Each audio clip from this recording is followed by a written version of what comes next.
problem I've got is the lowest I can get it is 15.366. It won't go down enough, so I suspect I haven't got enough capacitance across the VCO because I've now wide banded it. So I'm going to just see, hopefully, if I can replace that capacitor without taking all the board out again. It's going to be a pain if I've got to take all that out again. But the only other option I've got is I could shorten the wire that goes to the crystal, see whether that makes any difference. I'll try that. So you remember earlier how we was wildly off frequency with the radio?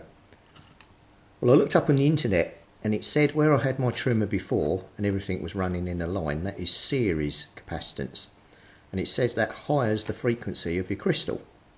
But if you have your trimmer in parallel capacitance, it lowers the frequency. So as the frequency was a bit high, I thought, well, I'm going to move the trimmer from here, take it out, just put a link wire straight up there, move the trimmer from either side so they're in parallel with the crystals, and see what difference that makes. And boy, what the difference does it make. Let me just set you up and show you something. I've brought the thing in nice and close. Right, so let's go down onto the mids, probe onto this point here,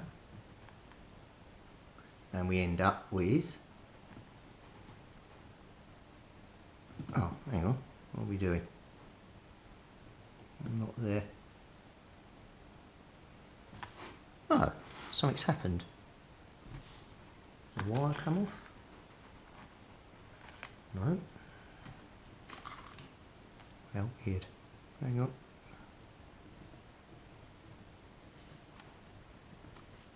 Right, there we go. So we've got 15.810, which is the high band, 0.19, so we're well on, so it should be 15.810, so we go to the mids, 15.360, go back to the highs, 15.810. I mean, I probably could get this spot on, but the little 20 at the end, I'm happy to live with that. The 36019. So all I did was move the trimmers in parallel rather than have them in series in the circuit. So what that actually means, if you follow my diagram, let's shift this over here, is whereas I've got it running up here to the crystal, I've actually got it across one side of the crystal. I'll redraw the diagram and do it, but it's worked. So I can get that fitting in now, and then we can do some transmissions and check whether we've got the right frequencies coming out. And that's all it took. So you might be sitting there thinking, when he's talking about he's just gone from series to parallel, what exactly does series and parallel mean? I won't going to run into all the details, but I'm just going to give you an example. So we have the track feeding the signal, voltage or whatever you like comes up, and then it comes up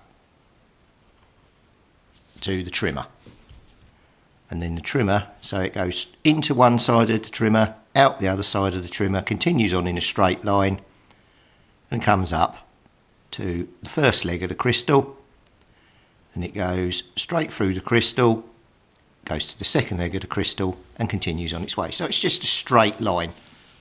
So anything in a straight line like this going from one terminal to another, to another, to another, that is series.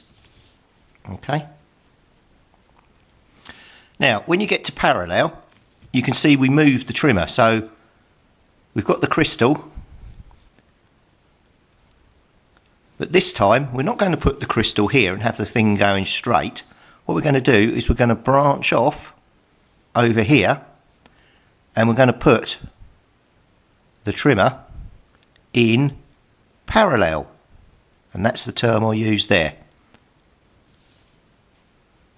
So this time the signal would come up here, but it wouldn't just go straight through there. It's got this little branch on the side here, so it's basically got to go through there and through there.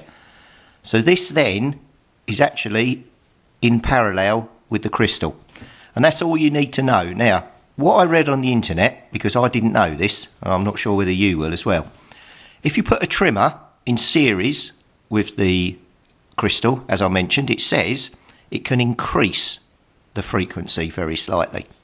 So that's why when I read, if you put the trimmer in parallel with the crystal, it can lower. Now, I'd got the crystal trimmer tuned to the lowest possible frequency, and when I banged it in, it came out practically spot on. I have tweaked it and got it down pretty much the same, but it allowed me to get the frequency we want. So when you go back and look at the diagram, my original diagram,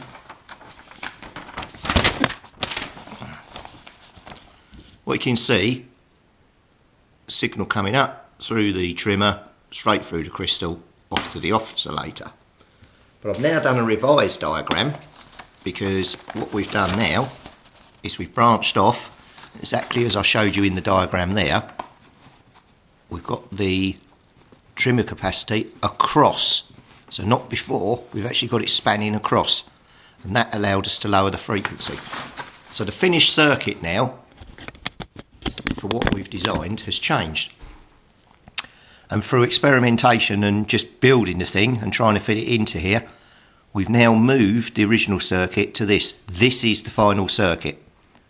And we know it's the final circuit because the signal coming out of there, going into the oscillator, we get 15.360 and 15.810, which are the signals that we want. I will do right at the very end of this, if we get it all completed and everything is really spot on, because at the moment we've only got the frequency here that we need. I'll do a recap of what exactly you need to buy, and I'll put some good pictures up of these circuit diagrams so you can follow. If you can solder and you can follow this, then in theory you can build this. Now, you know, even if you go out and get yourself an old AM radio off of eBay for a £5 or a £10, have a play. You know, this is the way you learn. If you've got an interest in radios, have a go. You can't do any harm. I mean, if you write it off, you write it off. But at the end of the day, these things are there for you to try and evolve and move forward. So that's what I'm trying to do. Whether this will still work, no idea. But we've actually got, after all that mucking about, we've got to where we wanted to do. But I've had to change this layout, whether it's specific for the sharp that we're working on, or whether I need to do it for all CB radios. I don't know. If I try it on another one in the future, it'll be interesting to see whether we keep this in parallel or whether we move it back to here so it's in a straight line and put it back in series. But at least I know that's an option, and you too, you know, you do as well now. Okay, so the extra channel mod's all done, so time to test it. Let me get the frequency counter probe on. So I've got you set up with the watt meter over there. So you should be able to see how many watts are coming out of it. So that's that one there. We've got the frequency counter here. We've got the channel here. So let's give it a go and see if it works. This should be on the mids.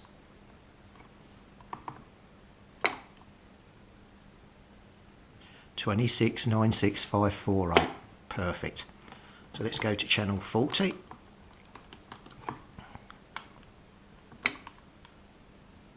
$27,40549. So the mids are working fine, good power. So let's flick the switch. Go to channel 1. Now, if this has worked, we should have 27.415.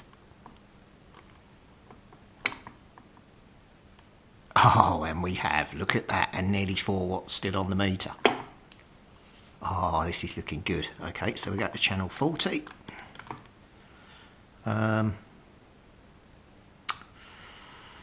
Hold on, I need to check what frequency we should have up there. Right, just look at the channel chart. This should be 27.855. Let me get the probe back on.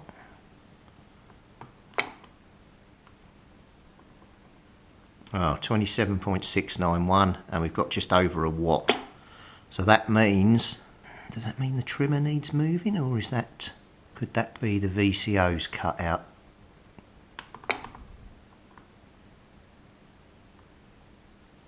Let me just go and get the trimming tool, and we'll see if we can adjust the trimmer. This is going to be a bit hard to do because I need to key the microphone. Can I jam that in there? Right, let's try that now.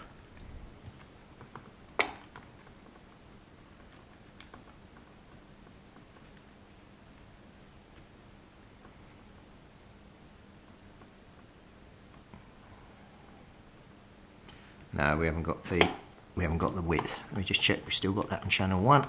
Probably knock that off frequency now.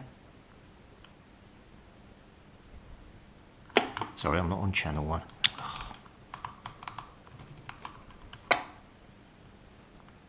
Yeah. Oh, I've got to be careful because I've got nothing underneath this board.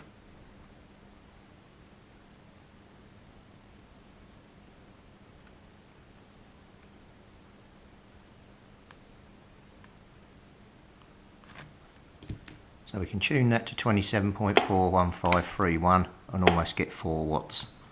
If we go to 40, we can't get anywhere near that 885.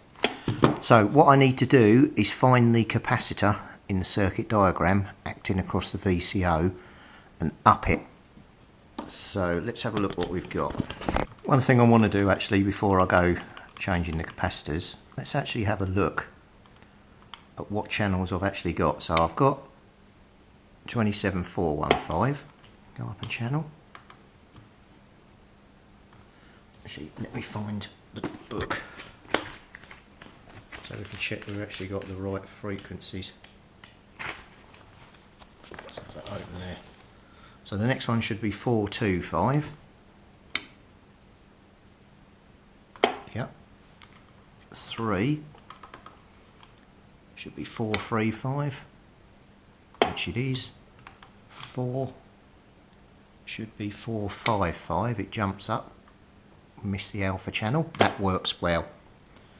Right. 5. Cool. And this should be 465. Yep, we've still got 4 watts on the thing. So 6 is 475. Yep. Wait a minute. 7 is 485. Yep. 8 is 505 because there's an alpha channel in between we haven't got, so it should be 505. Yes. 9 should be 515. Yes, it is. 10, 525. We still got 4 watts. 11, 535. Yes.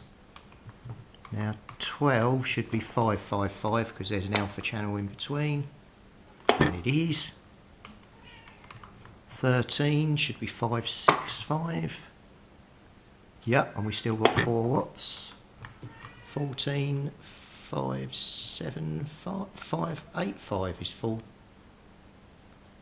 14's 575. Yep, still 4 watts. 15, 585. 16 should be 605 because we've just gone over an alpha channel.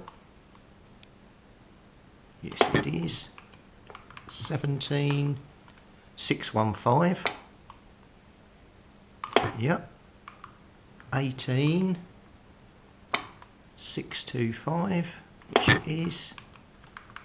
19 should be 635, which it is.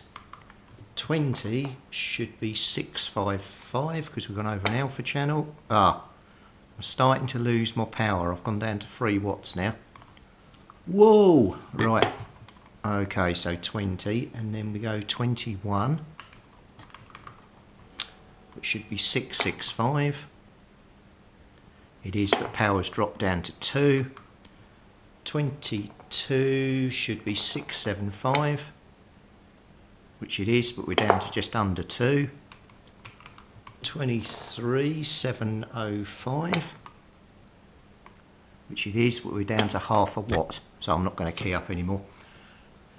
So we got an extra 23 channels on the top, but the radio, the VCO is cutting out because it hasn't got enough capacitance on it. So at least I know now, if I put more capacitance in, we'll be able to get the rest of the channels. But that mod has actually worked, and all I did was build those little boards there. And that's the first time I've ever put an extra set of channels in a radio. And we're actually halfway there. We've got 23 extra channels. So let me get this capacitor changed. Hopefully I haven't got to take the entire VCO board back out again to change the capacitor. That'd just be a nightmare if I have. But if that's what we've got to do, that's what we've got to do, because I'm going to get this radio done.